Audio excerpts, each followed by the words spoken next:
팡터바에 오신 여러분 환영합니다. 지난 편에서는 창세기 1장 2절을 여러분과 함께 나누면서 질서, 무질서 이런 얘기를 했습니다.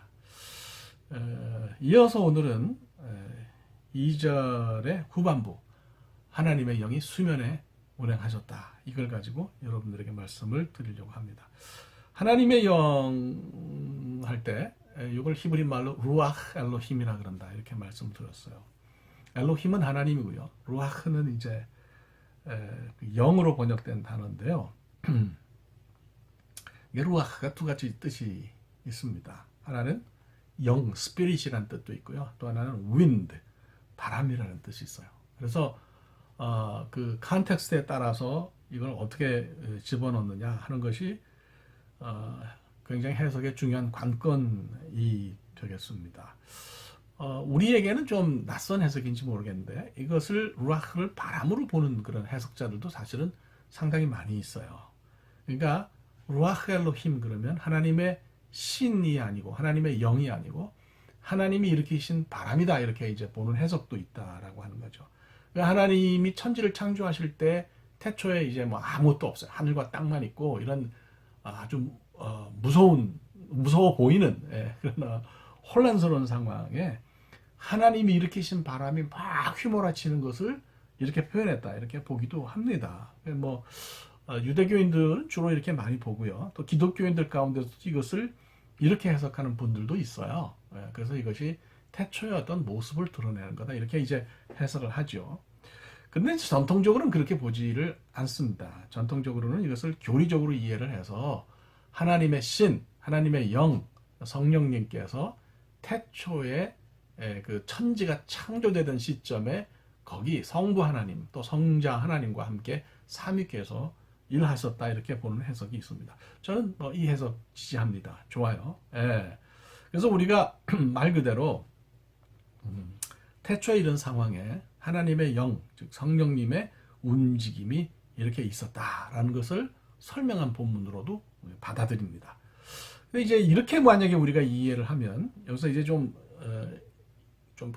말씀의 뚜껑을 열고 그리고 안으로 좀 깊이 이렇게 이제 들어갈 필요가 있는 거죠. 자, 한번 하나님의 영이 하나님의 신이 태고의 어떤 그 상황에 무라헤페트 막 하버링 그러니까 뭐 떨면서 이렇게 막 그렇게 운행하면서 다니시는 어떤 장면을 생각한다 그러면 좀 궁금하다는 생각이 하나 드는 게 있어요. 그게 뭐냐?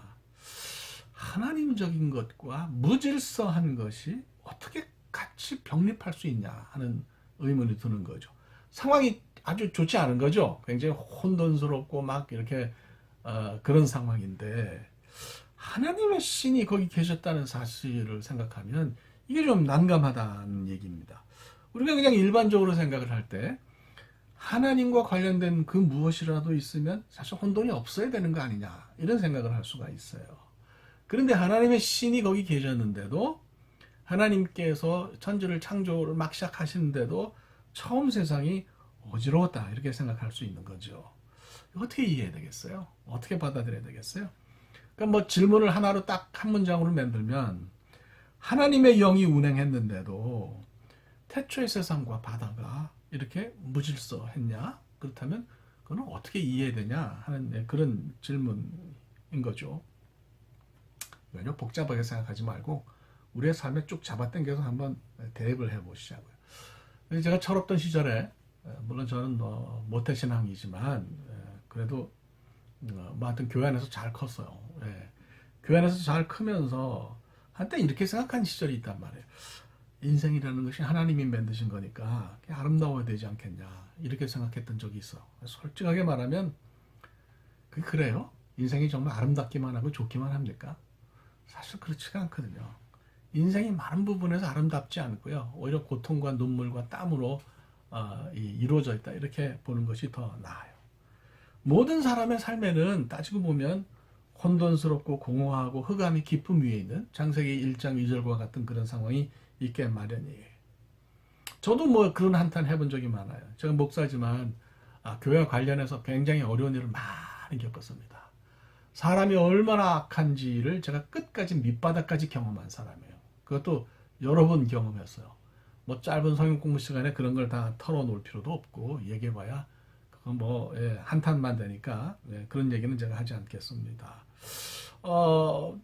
뭐 이거를 하나님 잘 믿는 사람에게 오는 어떤 그런 어려움을 우리가 어떻게 이해되냐 하는 문제하고도 연결이 되는 거죠. 뭐 그 유명한 그 노벨상 받은 그 유대 작가가 쓴 것처럼 Why bad things happen to good people? 왜 이 bad things가 나쁜 일이 good people에게 생기냐? 이런 문제로도 이제 연결해서 생각할 수 있는 그런 부분인데요. 우리가 흔히 생각할 때 주의 영이 임하면 모든 문제가 해결된다고 생각할 수도 있는데 이게 말씀을 드리자면 착각일 수 있다라고 하는 거예요. 무슨 얘기냐? 말씀을 보면 하나님의 영과 조우한 사람, 만난 사람에게 처음부터 질서가 생기고 모든 게 좋고 그런 건 아니에요. 오히려 놀랍게도 하나님의 영이 임하면 대부분의 사람들은 혼란과 좌절을 먼저 경험했다 이렇게 볼 수 있어요.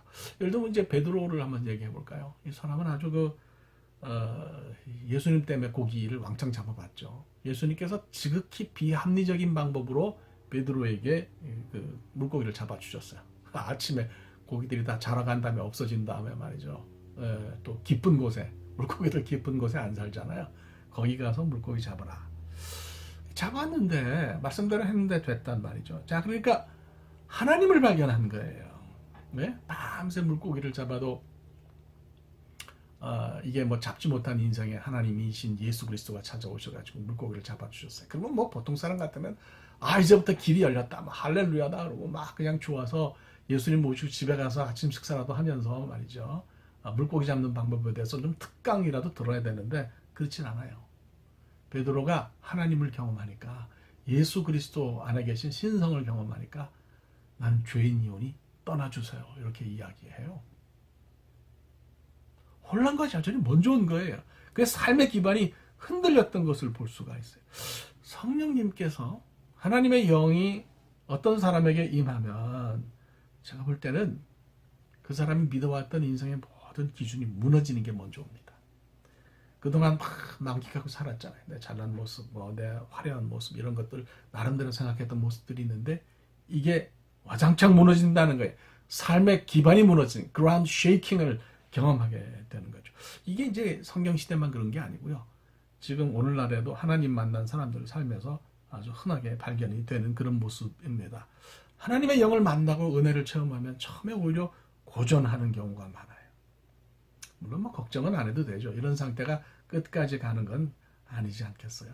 하나님의 영이 우리를 지배하기 시작하면 초반에 이것을 우리가 받아들이기 힘들고 또 여러 가지 어려움이 있기 때문에 그래서 처음에는 고통스럽지만 시작 단계다 이렇게 말씀드릴 수 있어요. 하나님의 영이 임하시면 차츰차츰 삶의 질서가 잡히는 거죠. 하나님의 영이 수면에 운행하신 다음부터 창조의 질서가 잡혔던 것처럼 우리 삶도 그렇게 된다고 말씀을 드릴 수가 있을 것 같아요. 그래서 하나님의 영이 임하시면 결과는 말씀드린 것처럼 아름다움이 아니냐 이런 생각이 듭니다. 창조 이야기에서도 그 태초의 무질서한 모습들이 하나님의 영이 임하니까 부딪히니까 혼란을 뒤로하고 아름다운 그런 모습으로 바뀌는 것을 볼 수 있지 않습니까? 저는 우리 삶도 그렇다고 봐요. 그래서 하나님의 영이 수면에 운행하시니라 이 말씀은 그냥 단순히 태초의 어떤 그 한 장면만을 묘사하는 게 아니고 하나님의 영이 우리 삶에 부딪히면 우리 삶에 어떤 일이 생기느냐 하는 거 이것을 보여주는 말씀으로 우리가 묵상할 수도 있겠어요. 그러니까 말씀이 우리 안에 들어와서 살아있는 어떤 그런 움직임을 갖지 않으면 그건 지식에 불과한 거 아니겠어요. 그러니까 말씀이 정말 의미를 가지려면 우리 안에 들어와서 움직이고 또 우리 안에 들어와서 이것이 살아서 어떤 열매들을 만들어야 된다. 저는 그렇게 믿는 사람이에요. 그러니까 우리 정말 하나님의 영이 부딪혔을 때 처음에는 혼란이 오고 좌절이 오지만 하나님의 영의 역사를 믿으면 우리 삶을 바꾸는 일이 틀림없이 분명히 생기지 않겠습니까? 그러니까 그런 것을 여러분 잘 생각하면 좋을 것 같아요. 그래서 하나님의 선한 그런 손길 안에 있더라도 혼란과 좌절과 어려움은 있을 수가 있습니다. 그러니까 이거를 낙심하지 않고 잘 버티고 하나님의 영의 지배를 계속해서 받으면 우리는 얼마든지 어려움에서 또 벗어나는 그런 놀라운 역사를 만들 수 있을 거라고 그렇게 믿습니다. 아이고, 네, 알레모 잊었어요. 오늘 뭐 여기 정리를 해도 될 것 같고요. 다음 시간은 좀 더 관심 있는 얘기를 하겠어요. Recreation Theory, 재창조설. 창세기 1장 2절 가지고 이걸 좀 설명하겠어요. 앞부분이 너무 길지는 모르겠는데 길어도 괜찮아요. 뒤에 또 좀 넘어갈 부분은 넘어갈 테니까. 자, 오늘 여기까지 정리하겠습니다. 감사합니다, 여러분. 다음 편에 뵙겠습니다.